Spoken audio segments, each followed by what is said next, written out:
He kāroro inu tai no ngā mautere o Tauranga. Thank you to everyone who turned out tonight, everyone who made it possible to make this happen.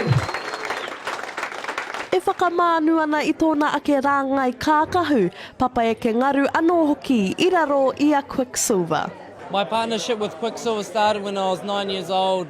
I went to a Maz Quinn event. He was sponsored by Quiksilver then, and that was my first comp, and I ended up getting sponsored. Maz Quinn came up to me and asked if I wanted to get sponsored, so yeah, I've been sponsored with them for like 14 years now, so it's been a while.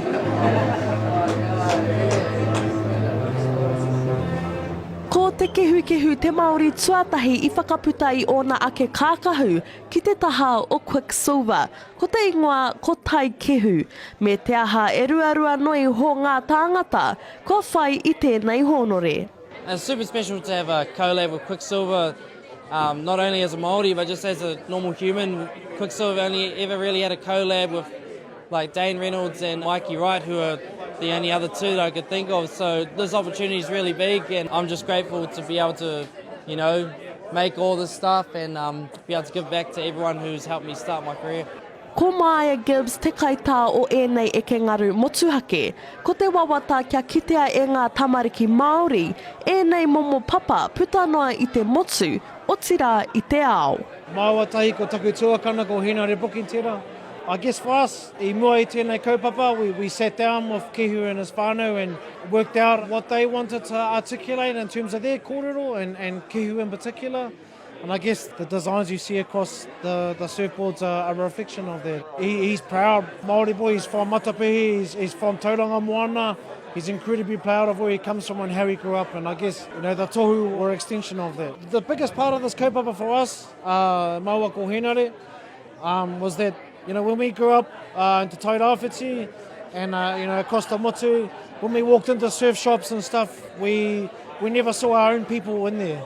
Engari, ko tai ki te moana, we always saw our own people on the moana. So I guess this kaupapa really for us, although, is about Kehu and his whānau, but it's also been able to inspire the next generation that they can see themselves on a bigger stage. He honore I tau ki ngā tamariki o te kohanga reo o Matapihi, I te tākohatanga o ēnei papa kia rātau I tēnei manu pīrere.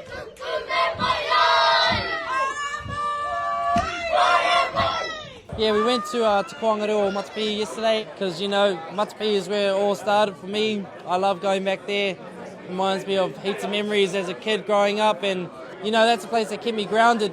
We go to all these countries, and to be able to go back to where there's, you know, not as much as all these other countries is super cool. So going there was a special feeling, giving a koha to them, one of the surfboards and stuff, and seeing all the tamariki and all the people that work there now are all my age, and I went to Kohanga and Matapihi, so it's yeah, it's really cool, and I'm really lucky to be able to do that, and yeah, it's been awesome.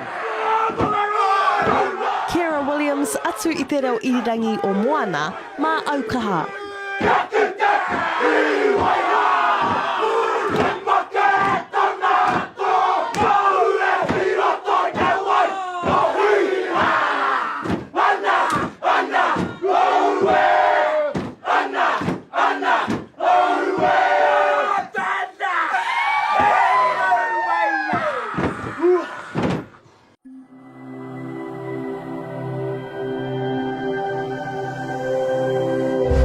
Ko te reo, te take.